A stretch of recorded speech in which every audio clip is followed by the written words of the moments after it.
హామీలను మాట ఇచ్చిన ప్రకారము తేదీలు ప్రకటించిన ప్రకారము అమలు చేయలేక కాలయాపన చేయడానికి ప్రజల దృష్టిని మరల్చడానికి శ్వేత పత్రాల పేరిట జ్యుడిషియల్ ఎంక్వైరీల పేరిట ప్రాజెక్టుల సందర్శన పేరిట కొత్త డ్రామాకు తెరదీసినట్టుగా కనిపిస్తున్నది. చేయవలసిన పని చేయకుండా ప్రజలను మరొకసారి డైవర్ట్ చేయడానికి ప్రయత్నం చేస్తున్నట్టుగా కనిపిస్తున్నది. మేము శ్వేత పత్రాలను స్వాగతిస్తున్నాం, జ్యుడిషియల్ ఎంక్వైరీలను కూడా స్వాగతిస్తున్నాం. అవి మేము కోరుకున్నాం కూడా. రాష్ట్ర ప్రజలకు వాస్తవాలు తెలియాలి అంటే జ్యుడిషియల్ ఎంక్వైరీ జరగాలని మేమే కోరుకున్నాం.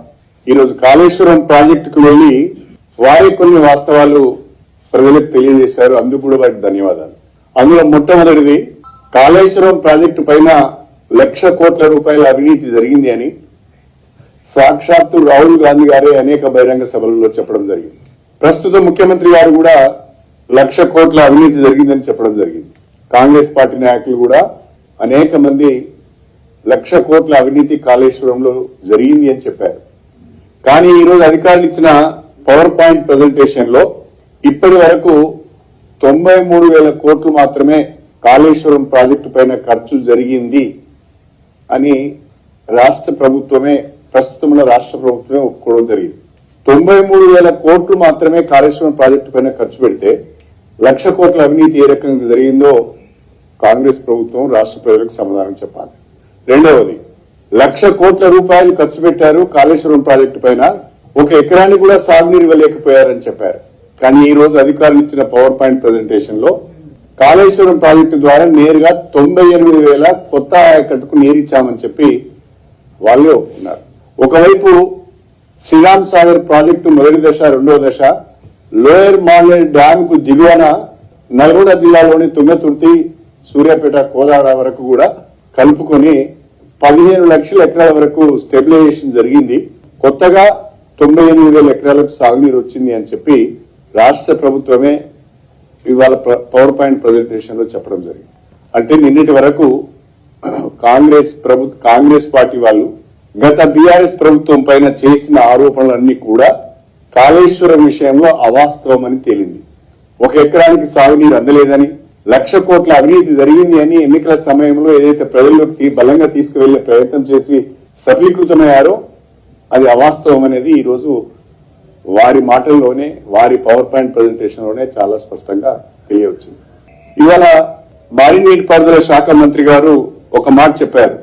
తుమ్మిడిహట్టి దగ్గరనే తిరిగి మేము ప్రాజెక్టును ప్రారంభిస్తాం. తుమ్మిడిహట్టి ప్రాజెక్టు అనేది గ్రావిటీ ద్వారా సాగునీరు అందిస్తుందని మరొక తప్పుడు మాట మాట్లాడారు. తుమ్మిడిహట్టి దగ్గర చేపట్టే ప్రాజెక్టు కూడా లిఫ్ట్ ఇరిగేషన్ ప్రాజెక్టే, అందులో కూడా లిఫ్ట్ ఉన్నది, దానికి కూడా పవర్ కన్జంప్షన్ ఉన్నది. అది గ్రావిటీ కెనాల్ కాదు, గ్రావిటీ ద్వారా సాగునీరు రాదు. తుమ్మిడిహట్టి దగ్గర స్వర్గీయ రాజశేఖర రెడ్డి గారు 16 డిసెంబర్ 2008లో శంకుస్థాపన చేశారు. అంతకుముందే 2015 నుంచే దానిపైన వ్యాప్కాస్ట్ ద్వారా సర్వే చేపించారు, ఎస్టిమేట్స్ చేశారు.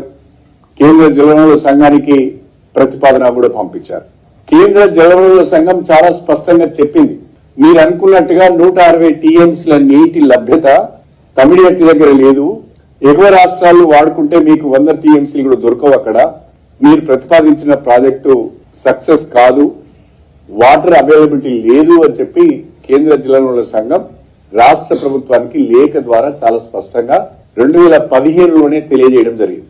అంతేకాకుండా మహారాష్ట్ర ప్రభుత్వం అప్పుడున్న ముఖ్యమంత్రి చాలా స్పష్టంగా మన రాష్ట్ర ముఖ్యమంత్రి కిరణ్ కుమార్ రెడ్డి గారికి లెటర్ రాస్తూ, మీరు తొందరపడి తమిళహట్టి దగ్గర 152 మీటర్ల ఎత్తుతోని బరాజ్ ప్రాజెక్ట్ నిర్మాణం చేస్తున్నారు, దానికి మేము ఒప్పుకోవడం లేదు. 148 మీటర్లకే మీరు పరిమితమై ప్రాజెక్ట్ కట్టుకోవాలి, లేకుంటే మా మహారాష్ట్రలో సబ్మెర్జెన్స్ వస్తున్నది, మా ప్రజలు ఒప్పుకోవడం లేదు, దీనికి మేము సమ్మతించము. మీరు యూనిలేటరల్ గా అంటే మా అంగీకారం లేకుండానే గనక మీరు నిర్మాణం చేస్తే జరగబోయే పరిణామాలకు మీరే బాధ్యత వహించవలసి వస్తుంది, మీరు పెట్టే ఖర్చంతా కూడా నీళ్ల పాలైందని చెప్పి ఆయన చాలా స్పష్టంగా ఒక లెటర్, ఇది 5 అక్టోబర్ 2013న మహారాష్ట్ర ముఖ్యమంత్రి గారు మన రాష్ట్ర ముఖ్యమంత్రి కిరణ్ కుమార్ రెడ్డి గారికి ఒక లేఖ రాశారు.